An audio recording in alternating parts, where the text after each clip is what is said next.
Diese 10 Knallerneuerungen am Krone Stahl-Glattwand-Wechselkoffer dürft ihr auf keinen Fall verpassen. Und da ist so viel neu dran, da gibt es sogar einen neuen Namen. Und hier, oh ja, die neue Krone Drybox.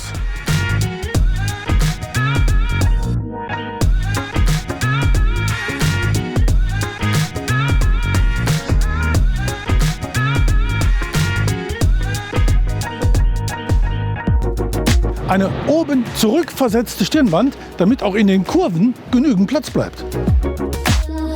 Ein auf 1300 mm verlängerter Anfahrschutz.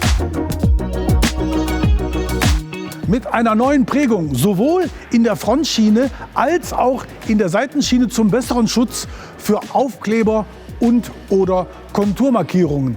Außerdem bringt die neue Prägung etwas mehr Stabilität in die Schiene.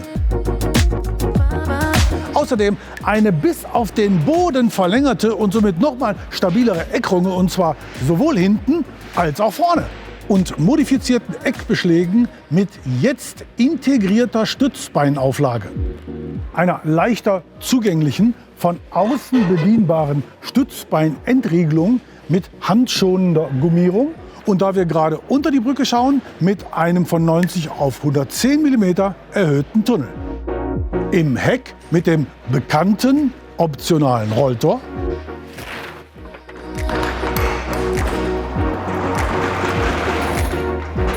Einer leichter bedienbaren Leitersicherung mit einem Federblech. Und die wesentliche Neuerung im Inneren der Box ist die Scheuerleiste.